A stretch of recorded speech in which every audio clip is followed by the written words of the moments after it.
Hay colectivas y colectivos en todo el país de familiares buscando a desaparecidos que no reciben un quinto de nadie.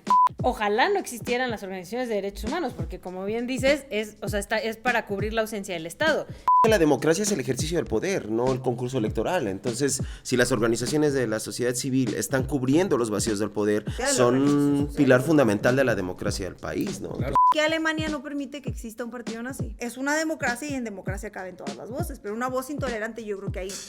Si ves que algún político le está dando dinero al Frente Nacional por la Familia y tú no estás de acuerdo con lo que piensa el Frente Nacional por la Familia, pues ya sabes por quién no votar. Estamos como país muy verdes en las consultas ciudadanas, no lo tomamos en cuenta como democracia, no hay spots que te digan participa. Justo un país donde nos enseñaron que las mujeres son las que limpian la casa, donde los niños no tienen voz, las niñas no tienen voz, donde ahí empieza la organización, ahí es donde empieza la democracia.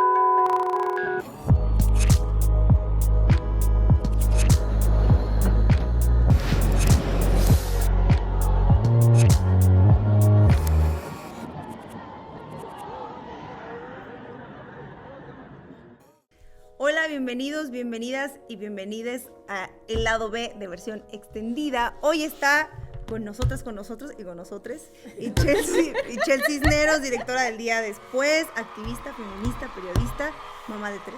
Eso mero. Información que cura.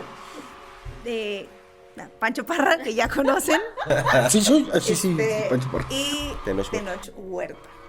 Too much. Huerta. Bueno, hoy vamos a hablar de participación y de democracia, o participación ciudadana en la democracia, o lo que sea la democracia que hoy vamos a Lo que sea que sea la participación ciudadana. Yo sí sé qué es, pero quiero que hablemos, porque hay muchos tipos de democracia y de participación ciudadana. Claro. A ver, el tema principal que estamos tratando en la versión extendida es democracia. Y entre ese tema así gigantesco hay un montón de vertientes que pues ya vieron en el video de la semana pasada, ¿no? Pero había uno que era bien importante que sí pensamos que dijimos, eso sí lo tenemos que tratar con alguien que viva esto, ¿no? Y evidentemente cuando uno trata temas políticos vienen los temas partidistas. Y aquí nadie en este momento es miembro de un partido político. Bendito sea el Señor. Ni ahora ni nunca. Nunca. De hecho, ya nadie. Ya nadie Es miembro de ningún partido. Porque Pancho estaba en el PAN, pero ya se salió. Bien por Pancho, había que decirlo. Se dijo. El único pan en el que he militado es el pancito de Rosetta. Patrocínenos. Suele suceder cuando uno sale del ITAM. Es como la línea directa. Unos al PAN y otros al PRI. Ahí troleo macizo. Me la voy a bancar. Pero bueno, eso es como la parte normal, es hablar como de partidismo. Pero hay algo que es bien importante, que la democracia y la política es cuestión de todas, todos, todes. Y ahí, neta, yo pienso a veces en activismo, neta, siempre pienso así como Ixchel. Es como, le entra, es ¡Qué entrona. padrísimo! La neta. Mis ojeras, creo que han valido la pena. Entrarle a todos los temas en todos los momentos. No sé si a mis hijos les caiga también el asunto, pero pues eso, creo que es el momento justo de entrarle, porque pues sí, hay como una efervescencia muy importante donde la gente quiere hacer, ¿no? Y quiere movilizar, y pues faltan herramientas y falta mucha información. Entonces justo a lo que me dedico es a eso, a vincular entre todas las personas que quieren hacer algo pero no saben cómo hacerlo, con organizaciones que tienen muchísimo tiempo moviendo a este país, y además creo que sosteniendo a este país, como esa imagen del mundo así, del vato cargando el mundo. Exacto, hazte de cuenta que las organizaciones son eso, las organizaciones en este país. Sí, uno de repente cuando en la parte teórica pensamos como en organizaciones sociales, el primero es el partidista, ¿no? Pero como tú dices, hay un montón de organizaciones sociales comunitarias que dicen, ¿sabes qué? Neta, sí queremos tener una mejor comunidad. Tener mejor un país, que obviamente muchas personas lo quieren, ¿no? Dicen, quiero tener una mejor comunidad, y ahí se empiezan a organizar. Esa parte de la organización, como para arrancar, ¿cuál fue la primera organización en la que tú estuviste? Pues es que realmente yo nací en una organización porque mi papá era un activista, bueno, yo nací un 2 de octubre, además, entonces tiene Ah, así como chairísima, todo, chairísima. todo lo Turbochaira. sí es el turbochairismo a todo lo que da. Y mi papá era integrante del Centro Libre de Experimentación Teatral y Artística Cleta, mi papá hacía teatro. Y pues sí, yo nací en el Foro Abierto de la Casa del Lago en Chapultepec, viendo, o sea, no solo el surgimiento del zapatismo, ¿no? Que me llevaban a Chiapas desde muy chiquita, sino ahí mismo viendo cómo llegaban las manifestaciones, los profesores, las comunidades indígenas. Entonces, así me formé, y pues por eso me ofende tanto que se les quiera hacer un lado a las organizaciones de la sociedad civil, porque tienen la vida luchando por nuestros derechos y nada más que, pues no sé, creo que muchas no hemos sabido comunicar qué hacemos las organizaciones de la sociedad civil. Justo para allá iba, yo te quería hacer esa pregunta, porque hay como nebuloso, ¿qué es una organización de la sociedad civil, ¿no? Como, ¿a qué se dedican? Y lo que es una comunidad realmente.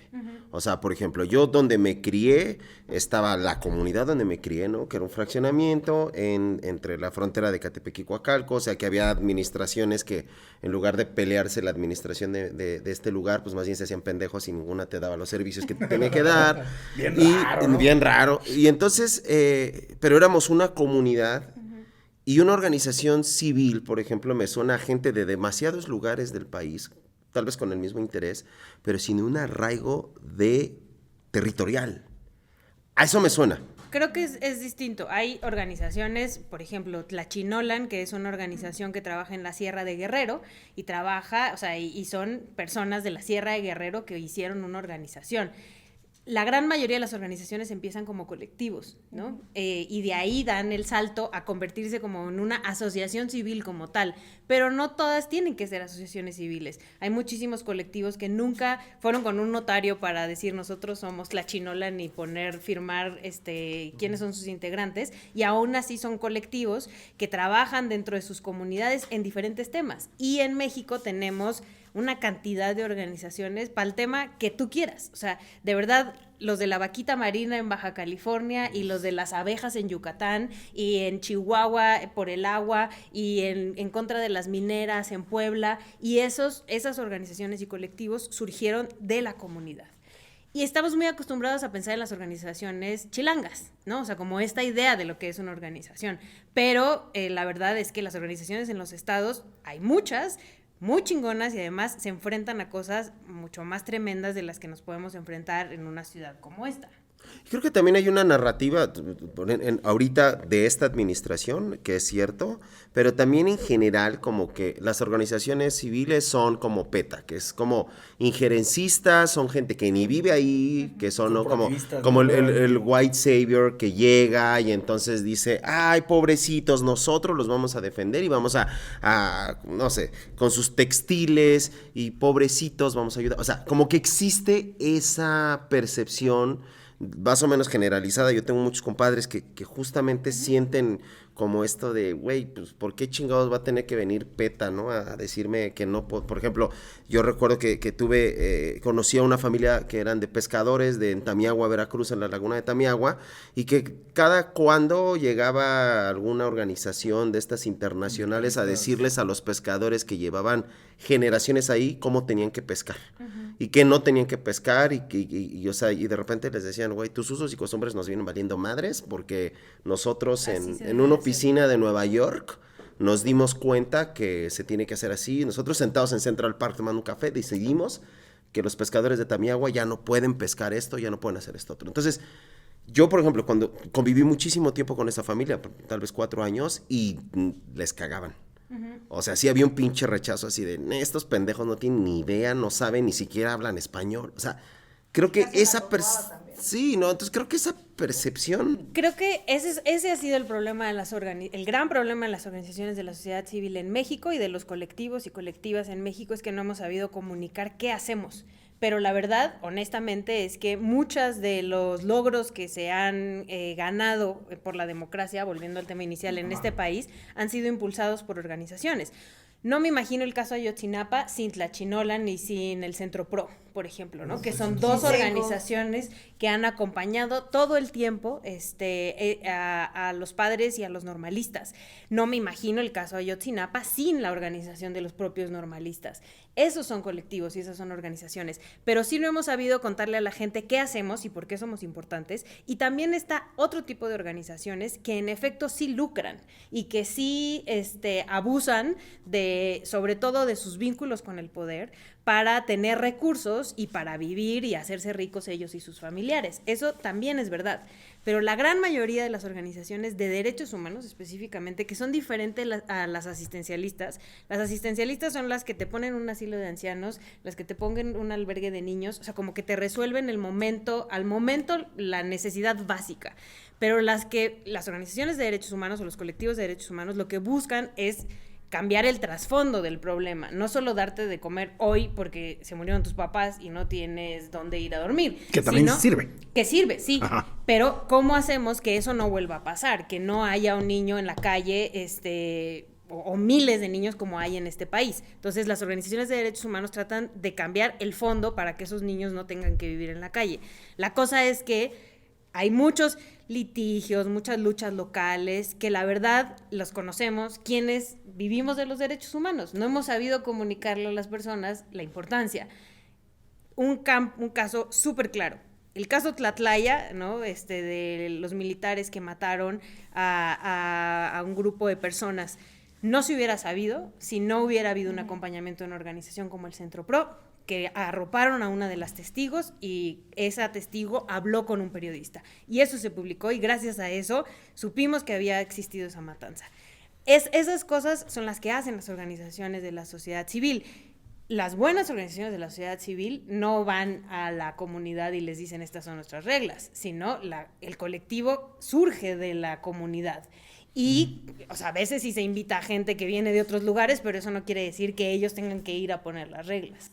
Y surge para subsanar los vacíos del Estado, yo creo que todo el tiempo. Donde Eso el Estado no llega a las responsabilidades que tiene el Estado, y por eso es importante el diálogo con el Estado, que tiene que ser constante, porque creo que mucha de la lógica de ya no necesitamos a las organizaciones es ya tenemos un Estado suficientemente fuerte que puede hacer lo que las organizaciones hacían en el pasado. Exacto, Algo lo que cual es mentira. Que es mentira, porque además, si la lógica es que hay organizaciones que vienen de abajo, pues no puedes hacer trabajo excluyendo a las mismas comunidades que tienen su organización y su manera de tomar decisiones dentro, ¿no? O de organizarse, pues. Y el mejor ejemplo, por ejemplo, son las organizaciones que están en contra de las mineras o los colectivos que están en contra de las mineras. El Estado podría decir, no, pues si ya lo tenemos resuelto, nosotros ya le dimos la concesión a la minera, ¿no? O sea, no hay conflicto de interés. Exacto, no hay conflicto, eso no hay ya conflicto. está, y es como, no, o sea,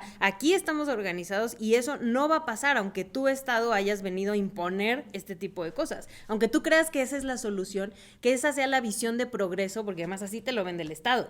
La visión de progreso de te vamos a dar trabajo y te vamos a arruinar tu medio ambiente, pero te vamos a dar trabajo en una minera, en una mina.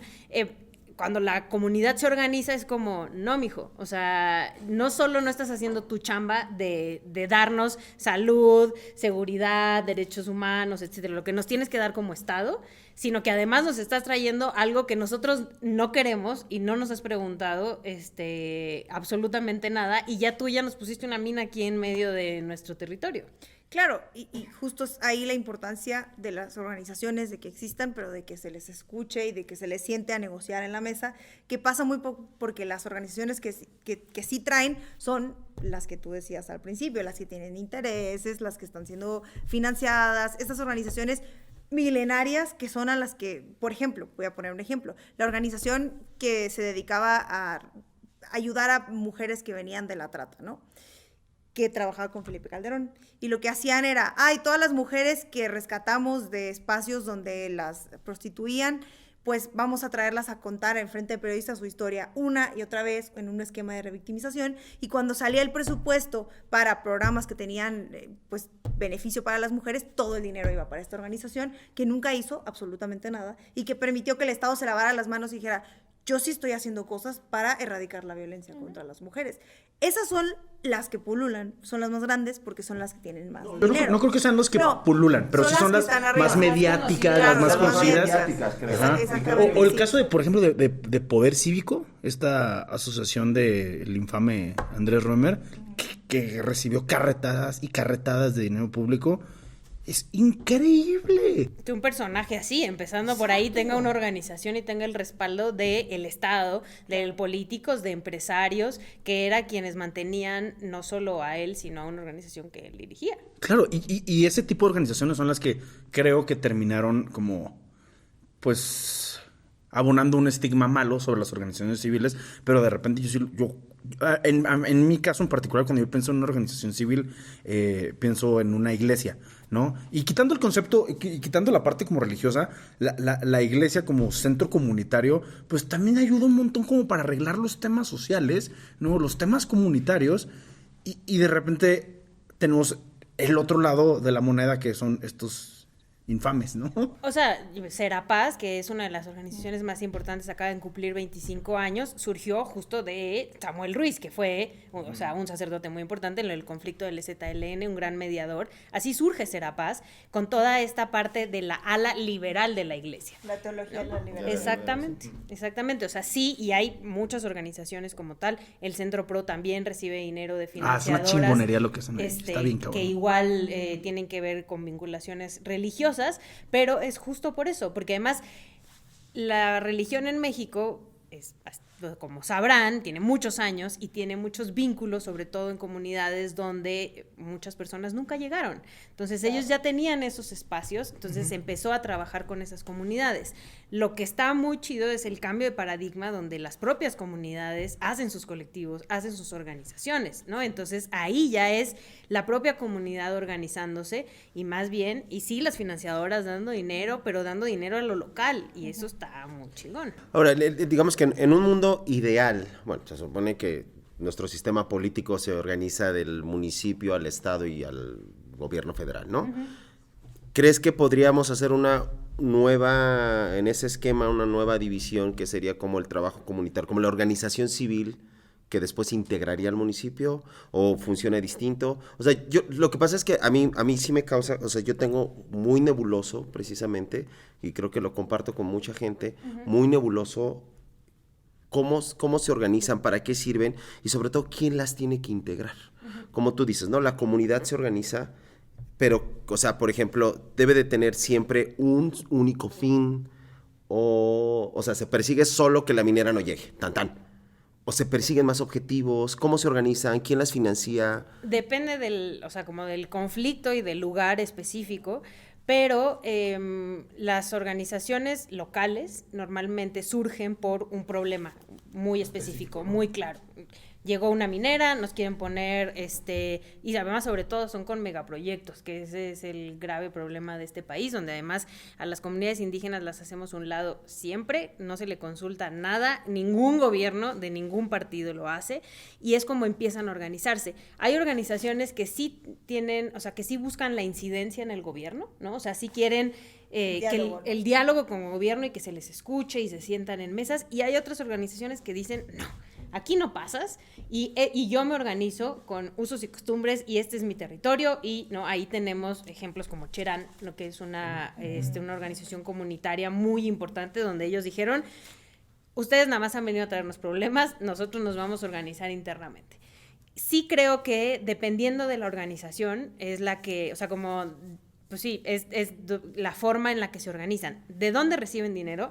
La gran mayoría de las organizaciones en este país no reciben dinero. Y la gran mayoría de organizaciones en este país, y sobre todo además después de la guerra contra el narcotráfico, donde surgieron muchas organizaciones en contra de la violencia y sobre todo de familiares buscando desaparecidos, muchísimas. Hay colectivas y colectivos en todo el país de familiares buscando desaparecidos que no reciben un quinto de nadie y sobreviven con su dinero, y ellas, por ejemplo, Solecito en Veracruz, ellas venden pasteles y venden ropa usada para poder mantener las búsquedas, para comprar insumos para ir a buscar a sus personas desaparecidas.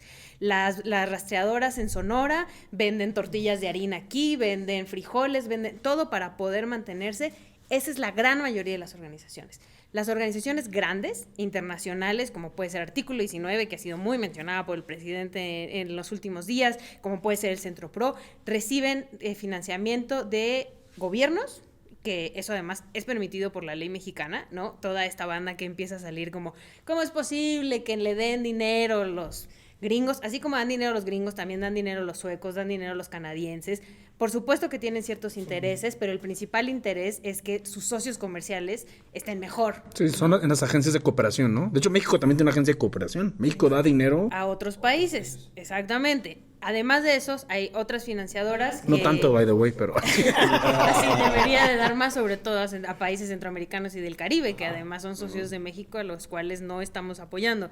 Y otra forma de financiarse es, antes, el propio gobierno mexicano daba dinero a organizaciones. Por ejemplo, a la Red Nacional de Refugios para Mujeres que Viven Violencia, el gobierno les daba dinero, cuando entró Andrés Manuel se los quitaron. Y esos refugios, como decías, Estefanía, servían para el trabajo que no estaba haciendo el Estado. Esos refugios donde iban las mujeres era porque no había un espacio donde las mujeres pudieran ir, y esta organización surgió así. Y después el gobierno dijo, bueno, creo que me conviene más apoyarlas a ellas que ya tienen toda esta red, y de repente de la noche a la mañana les quitaron el presupuesto.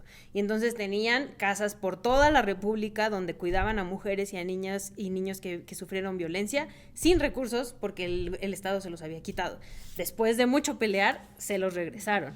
Pero es de diferentes lugares donde reciben dinero las organizaciones, pero, o sea, te firmo casi con notario que más del 80% no recibe dinero de nadie y vive con sus propios recursos.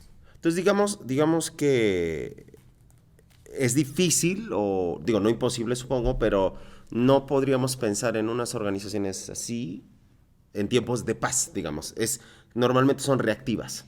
Ojalá no existieran las organizaciones de derechos humanos, porque como bien dices, es para cubrir la ausencia del Estado. Si no hubiera violaciones graves... Reaccionan a esos vacíos del Estado. Exacto. Si no hubiera... Desaparecidos. No habría colectivos de mamás buscando a sus hijas e hijos. Si no hubiera feminicidios de mujeres, no habría colectivas de mujeres en contra de la violencia. La cuestión es que en este país, o sea, hay tantas organizaciones porque hay muchísimos problemas, ¿no? O sea, y dependiendo del municipio al que vayas, o sea, en toda la Sierra de Puebla, todo tiene que ver con mineras, porque ahí están instaladas, todo tiene que ver con que les quieren quitar el agua. Entonces, depende de la región, es de dónde se están organizando. Y al final, insisto, quien fondea todo esto es la propia gente. O sea, vas a la casa de Mirna, las rastreadoras en el Fuerte, en Sinaloa. Ahorita ya tienen una oficinita, antes era su casa, ¿no? Ahí en su casa era su oficina con su computadora, iban las señoras y se organizaban, imprimían en su impresora los carteles de sus hijos y de sus hijas, hacían cooperacha para comprar palas y picos e irse a buscar a sus tesoros, como les llaman ellas, ¿no? Que son sus hijos, sus hijas. Ese es nuestro país, esa es la realidad de nuestro país. Y hablando de este esquema en el que se autofondean los movimientos, porque claro que muchas organizaciones vienen de movimientos sociales grandes o desembocan en grandes movimientos. Hablemos del CNI, que obviamente creo que es un ejemplo claro de cómo la organización social puede poner a una candidata a la presidencia, organizándose, pagando su propia campaña, pagando, como decías, el ejemplo de otras organizaciones, y que vino a romper por completo con la idea que teníamos de democracia y que parece que han pasado muchos años desde eso, pero en realidad han pasado 3 años apenas, desde que tuvimos a Marichuy como candidata, pero la conversación de la democracia todavía no ha cambiado tal cual, más allá del esquema leguleyo de lo que implica ser una candidata y juntar las firmas y que tengas dinero y un partido y tal.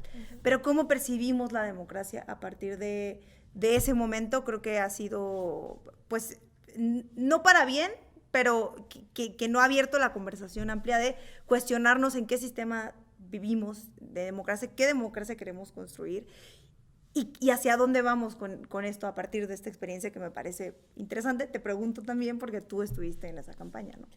La verdad es que, o sea, es un ejemplo claro de cómo además las comunidades indígenas y pueblos originarios en este país tienen, o sea, su propia organización, sus propias necesidades, donde además los blancos citadinos privilegiados luego nos perdemos total y absolutamente, y lograron reunirse, porque además estaban los yaquis de Sonora, en el CNI están los yaquis de Sonora, y están los mayas de Yucatán, y está el Ejército Zapatista de Liberación Nacional de Chiapas, están comunidades indígenas de todo el país, donde lo que querían, en principio, ojalá hubiera ganado Marichuy, pero lo que querían en principio era visibilizar el tema, ¿no? Y de cómo los pueblos indígenas en este país también existen, ¿no? Y porque además han sido invisibilizados toda la vida.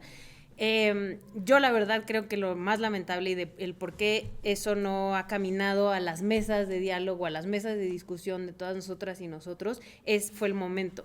El timing, el de competir con Andrés Manuel López Obrador. Contra Andrés Manuel del 18 además, ¿no? Ese creo que fue, no sé si ellos en sus análisis lo hayan considerado un error, pero yo sí creo que hubiera sido distinto en aventarse, por ejemplo, en las siguientes elecciones, o unas antes.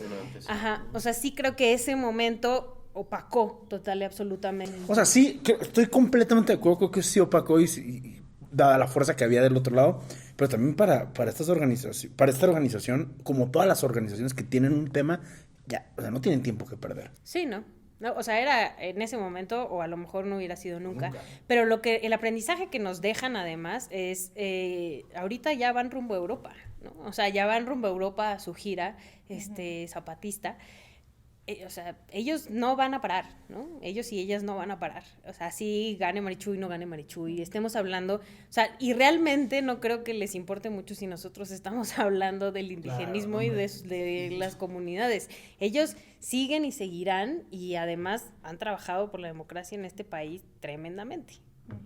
Ahora, por ejemplo, para mí la idea de democracia no nada más es meramente el concurso electoral, sino el ejercicio, que va más allá incluso del ejercicio del poder. Es el ejercicio del bienestar y de las relaciones y cómo nos organizamos en la sociedad. Entonces, digamos, en un mundo ideal, ¿qué sería mejor? Una nación, un país como México, donde las organizaciones civiles tienen una autoridad y se encargan de justo ya no de cubrir vacíos del Estado o vacíos del poder, sino ejercer el poder en esos nichos, o tener un Estado robusto que las absorba y que las administre.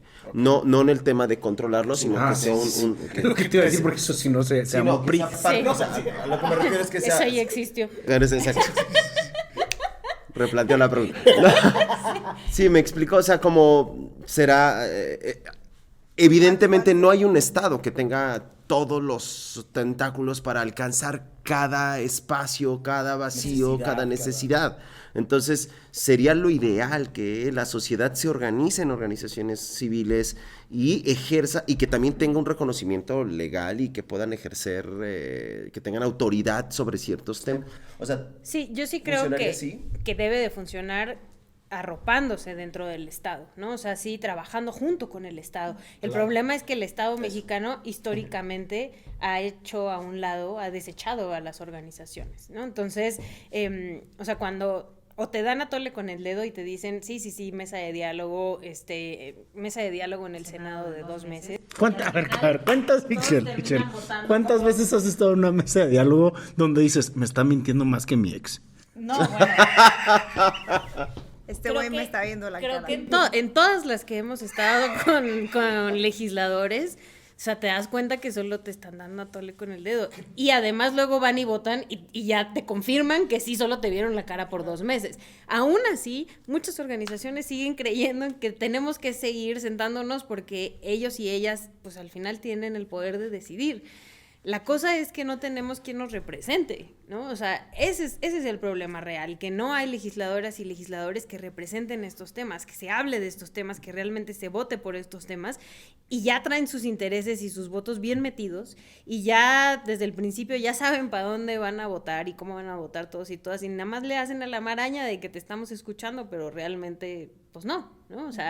Yo ya iba a votar desde el principio por... Ahora, por ejemplo, estos políticos votan a favor de intereses políticos y económicos. Sí. Estos intereses, tanto políticos como económicos, pertenecen a una élite, generalmente. Sí. Élites locales, élites federales, élites incluso internacionales, ¿no? Entonces, Hay algunas, la mayoría, como tú acabas de decir, la mayoría de las organizaciones no son financiadas por nadie. Pero las que sí reciben financiamiento, de repente, no sé si reciben financiamiento de estas mismas élites y de estas mismas empresas para después pelear Hay contra estas organizaciones que empresas. sí reciben dinero de empresarios y empresarios mexicanos, por ejemplo, y lo que yo creo que tendríamos que hacer también las organizaciones, que no todas lo hacen, es dejar bien claro de dónde recibimos dinero. Pero lo que sí es verdad es que las organizaciones internacionales, como el Open Society Foundation o como Ford, te prohíben, dentro de lo que tú firmes, así en lo que tú firmas contrato con ellos, te prohíben hacer incidencia electoral. Entonces te prohíben meterte y que apoyar a tal o cual partido. Justo porque no quieren meterse en estos problemas en los que ahorita están en todas las mañaneras. Pero eso de verdad te hacen firmar. Y si lo haces, te quitan el recurso. Porque la idea del recurso y la organización es justamente para atacar y resolver un problema específico. Sí. Incluso cuando aplicas a uno de estos grandes internacionales, presentas un proyecto muy particular. Y les tienes que decir en qué te vas a gastar cada peso. O sea, me voy a comprar 25 lápices para las 25 personas que trabajan en mi oficina y les tienes que enseñar la factura. Y además de eso, en México también al SAT le tienes que entregar un montón de cosas, tu auditoría anual. O sea, no es como que me dieron $30,000 y me los compré. Cuando sí sucede, que también hubo una organización así que le sacaron su Tanga Gate, que Fundar hizo una investigación, se gastaron el dinero en ropa interior en Zara y se llamó el Tanga Gate, pero fue justo por eso, porque tuvieron que transparentar sus facturas y cuando revisaron sus facturas se la estaban gastando en cosas así. Era una organización en contra del aborto, por cierto. A eso voy, justo qué bueno que abriste esta, porque yo iba a abrir esa discusión. ¿Tangas? ¿What? Bueno, íbamos a hablar Así vamos a poner de el eso. capítulo, ¿no? Aborto, tangas y organización civil. Pero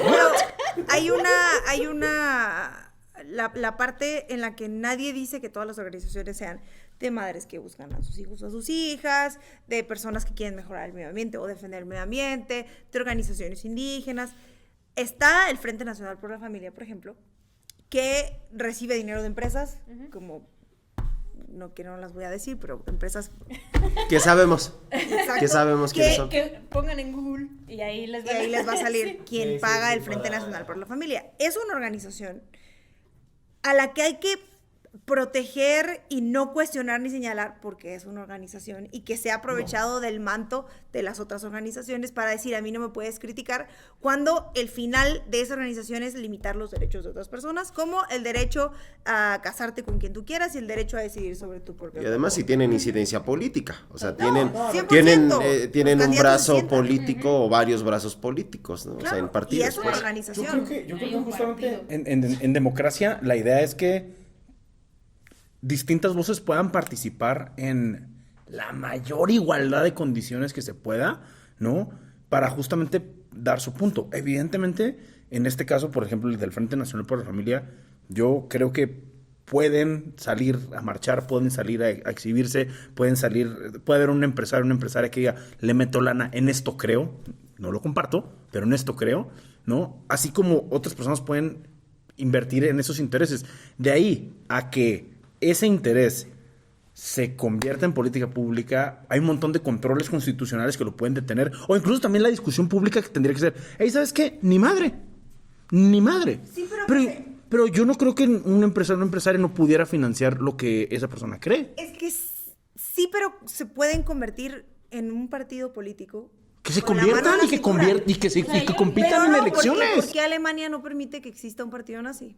Y es una discusión que han tenido. Es una democracia y en democracia caben todas las voces, pero una voz intolerante yo creo que ahí... Es que el grado de intolerancia es... Yo lo que creo es que, o sea, sí es, o sea, tienen el derecho a marchar, tienen el derecho a organizarse y sobre todo además en un país conservador como el de nosotras y nosotros, lamentablemente hay mucha gente que les sigue y que se siente representada con ellas y con ellos. De ahí a que quieran imponer sus posturas regularmente religiosas, además, a una sociedad o sea, que irían sus posturas en contra de los derechos de la población, ahí es donde, o sea, ya ahí están, o que estén incitando al odio, como es en la comunidad LGBTIQ+, o sea, ahí sí creo que ahí es donde tenemos que intervenir, ahí es donde se empiezan a frenar sus derechos de libertad de expresión, de libertad de manifestación, ya, o sea, ya estás pasando la línea en donde ya estás agrediendo o estás intentando que se les quiten derechos a las personas. Pero yo sí creo que al final también esas organizaciones tienen derechos de manifestar lo que quieran, pero lo que creo que es muy importante, tienen que decir de dónde vienen los recursos también, porque así tú puedes saber de qué lado más caliguana, y, por ejemplo, si ves que algún político le está dando dinero al Frente Nacional por la Familia y tú no estás de acuerdo con lo que piensa el Frente Nacional por la Familia, pues ya sabes por quién no votar, ¿no? Entonces, ese tipo de cosas, o qué pan no comprar, o cosas por el estilo, si hay una empresa de pan que le esté dando dinero. ¿Cuántas empresas de pan hay en México? Exactamente. Esa Que empresa tiene de alcance, pan que tiene alcance continental. que tiene una capilla en su empresa. Que inventa, no, deja todo, y que inventa otras marcas para no tener competidores. Exacto. Sí, ¿no? Sí, alguna vez alguien del mundo empresarial me dijo, uno de los mejores negocios que puedes tener en México es, abre tu panadería, te van a comprar. Ráscale tantito, te ven y te compran. Exacto. Pero bueno, regresando al punto de la participación, porque ya estamos llegando al tiempo. No, pero sigamos con lo del pan. No, no es cierto. Es que ya tengo hambre, estoy a dieta y me estoy muriendo de hambre. No, pero ese pan no. Cerrar la parte de la participación. O sea, digo, aquí lo concentramos en la parte de organización civil. Yo quería hablar, no sé, también sobre las marchas, sobre el voto y demás, pero nos fuimos durísimo con la participación. Pero es que creo que las organizaciones nadie, o sea, es un tema que muy poca gente maneja. Sí. No, y es que la democracia es el ejercicio del poder, no el concurso electoral. Entonces, si las organizaciones de la sociedad civil están cubriendo los vacíos del poder y de una u otra manera ejercen, si no poder político, si una presión social que deriva en políticas públicas, que deriva en que incluso hasta los políticos tengan que cambiar posturas, Claro. Yo creo que entonces las organizaciones de la sociedad La civil democracia es la participación social. la son organización social. pilar fundamental de la democracia del país, ¿no? Claro. Entonces yo creo que está bien que nos hayamos desviado tanto. Solo para justificar. Para justificar mi pendejada. Solo para justificar que solo Quiero hablamos. justificar mi pendejada, perdón. Gracias, amigos. No, y además creo que es importante porque nunca hablamos de que también es democracia elegir a tus propios representantes en tus comunidades, que nosotros decimos desde esta postura occidental, no, eso no es democracia para mí, sino es ir a poner en una urna. Entonces creo que sí vale la pena hablar de la participación ciudadana. Haciendo mis mediciones, la chinga, nunca me paro en la pinche junta de vecinos. Mi vida. Es la primera. Nunca me paro. Pero, qué bueno soy para medir las encuestas, ¿no? Ahí sí soy el primero en criticarlas, en analizarlas. Dite encuestadora, dila. Pues, No.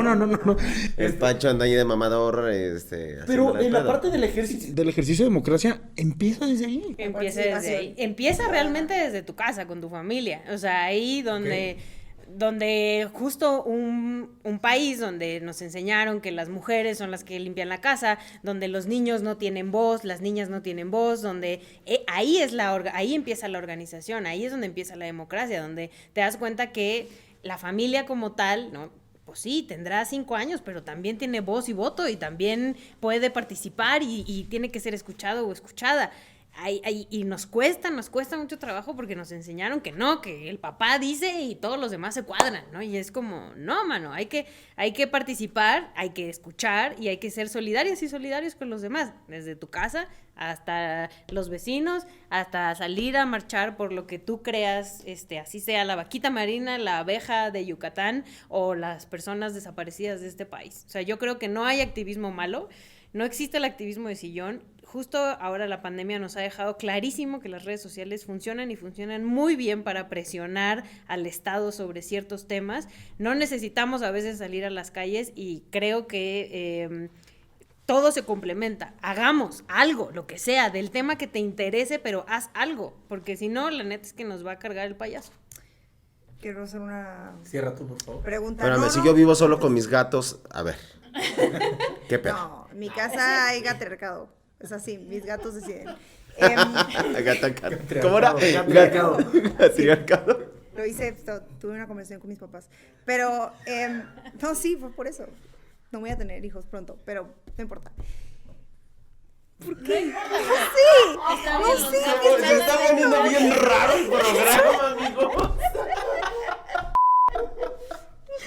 Ay, ok, en mi casa hay patriarcado. Y es eso. Pero yo iba a esto. Quisiera que habláramos de las consultas ciudadanas. Estamos como país muy verdes en las consultas ciudadanas. No lo tomamos en cuenta como democracia. No hay spots que te digan participa. Esto es democracia, esto es votar. No, si no me van a dar, si no está el esquema de las campañas, el 6 de julio y voy a ir a votar, entonces no, esto no es democracia para mí. 6 de junio, esto no es democracia para mí, entonces no voy a ir a votar. ¿Qué onda con las...? Pues en principio así es como se organizan las comunidades y los pueblos originarios, con consultas, ¿no? Así se toman las decisiones comunitarias. La verdad es que sí creo que es mucho más complicado organizar a un país entero sobre un tema, y yo no estoy estoy totalmente en desacuerdo en que se ponga a consulta derechos ganados de las personas. Los derechos no se consultan, y por supuesto que si en este país, en un país conservador como ponemos a consulta que las personas del mismo sexo se puedan casar, vamos a perder, pero por eso no vamos a poner esa consulta, porque vamos a perder, y eso es un derecho de la comunidad LGBTIQ+, que se han ganado, pero a chingadazos, y no vamos a romper con eso. ¿Por qué? Porque los derechos no se consultan. Sí, y coincido totalmente, pero hay quienes dicen que entonces eso ya no es democracia, ¿no? Porque está esta discusión de la voluntad de las mayorías, y las mayorías son conservadoras, pues tal, y ha servido mucho como excusarse atrás de las consultas respecto a eso. Uh-huh. Uno diría, una consulta para pavimentar la calle, si o no están de acuerdo, para hacer el corredor de Chapultepec, que no se hizo, pero todavía. Pero bueno, están estas otras consultas, ¿no? Yo por eso preguntaba. No, sí, entiendo que de repente como como el falso dilema puede ser así como de, bueno, es que en democracia tenemos que abrir la participación de todos, pero hay cosas que definitivamente no se deberían de preguntar, hay cosas que no deberíamos necesariamente de estar metiendo la cuchara de forma directa, lo podemos hacer de forma indirecta. Por ejemplo, el caso de pavimentar la calle, es como de, neta estamos, wow, eso es una ambulancia. Tranquilo. Oh, shit, man. No, era una patrulla. A mí lo que me asustó que fuera una patrulla. Mamá. No, yo creo que no deberíamos de tener que tener ese tipo de discusiones. Por ejemplo, pavimentar la calle es como de, fuck, tiene que estar pavimentada, güey. Y es que no, ahí sí tiene que haber. No, sí, porque por ejemplo a lo mejor el presupuesto es limitado y dices o alumbrado público o pavimento, cabrón. No hay para los dos. Bueno, pues yo creo que ahí sí se tendría que votar. Pero yo estoy totalmente de acuerdo. Esa misma consulta, que es un problema típico de tragedia de los comunes, es ¿pavimentado o hacer una iglesia? Bueno, pero es que la iglesia pertenece a una religión. La iglesia es privada. No tendríamos por qué poner a consulta eso. Son dos presupuestos. No están en el presupuesto. Con recursos, pero con recursos públicos no tendríamos por qué construir una iglesia. Exacto. Pero entonces sí tenemos que... A lo que voy justamente es que hay cosas que se tienen que limitar en este tipo de consultas. No podemos abrir todo. No, pero yo le preguntaba a Ichel y lo ponía sobre la mesa porque Estados Unidos tiene la costumbre de consultar muchas cosas. Y la han cagado. No, la han cagado. En California no pueden aumentar los impuestos porque la gente tiene que votar para aumentar los impuestos. Y obviamente la gente no va a votar por eso. No puedo imaginar por qué, cabrón. Bien raro, ¿no? Exacto. Pero la noción de democracia implica eso. Por mucho que su democracia no sea directa por el colegio electoral que tienen, pero tienen esos cosas de democracia participativa directa que nosotros en México todavía no hemos perfeccionado. A ver, en California votaron por si los actores y actrices porno tenían que usar condón. Es real. O sea, a ese grado lo llevaron. Y la gente votó en 2000. Sí, votaron en contra. ¿En contra de usar condón? En contra de usar condón para hacer películas porno. La gente dijo, no, eso no. Cada quien. Déjale hablar a mi agente, güey. Creo que cambio de planes, cabrón. No voy a grabar en California. O sí. sí, ya sabemos. Solo grabaciones en California, ¿eh? Yo no voy a Atlanta, güey. No. Sabremos en qué película vas a estar. Bueno, ya, pero yo estoy de acuerdo. Yo creo que un Estado democrático, sobre todo el Estado, tiene que, sí, es el beneficio de las mayorías, pero ya como Estado tiene que asumir la obligación de defender las minorías. Totalmente. Precisamente los que no están representados en la mayoría, los que no son parte de la mayoría, tienen que estar garantizados sus derechos humanos, y es el Estado, y en este caso no lo está haciendo el Estado, sino las organizaciones de la sociedad civil, las que están garantizando la salvaguarda de esos derechos, que van desde la comunidad, de cualquier comunidad.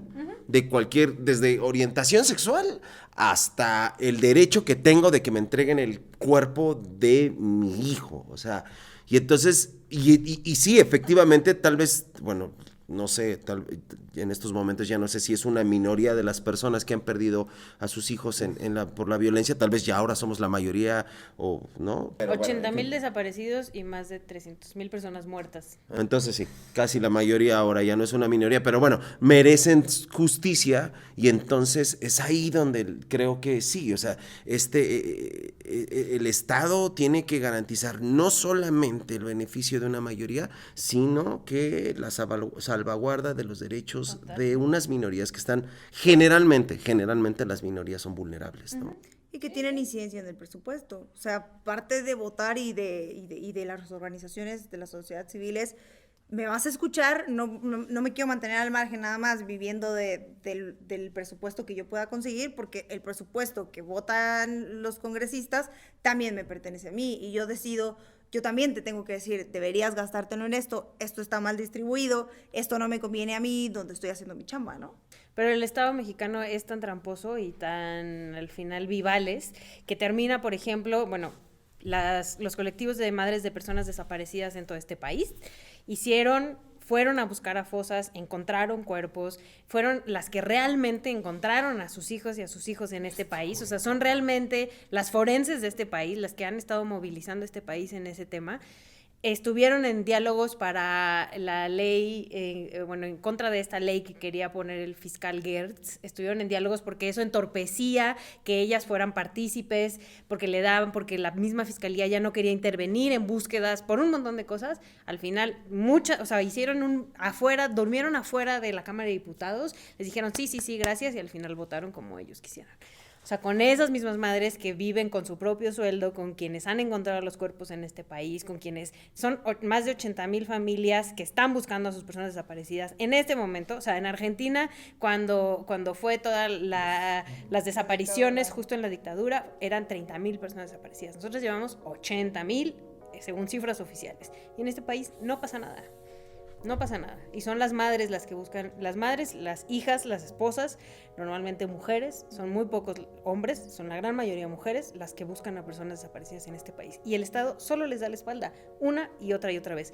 No les da presupuesto, no las involucra en la toma de decisiones y las deja absolutamente solas, además, ante la violencia y el crimen organizado. Pues, seguimos hablando de esto, evidentemente. Y muchas gracias por habernos acompañado. Itchel Cisneros, compañero. Nos vemos el próximo capítulo de versión extendida, lado B. Suscríbanse y denle like. Suscríbanse aquí o aquí, no sé dónde aparezca. Suscríbanse y denle like y compartan, por favor. Participen. Sobre todo, involúcrense.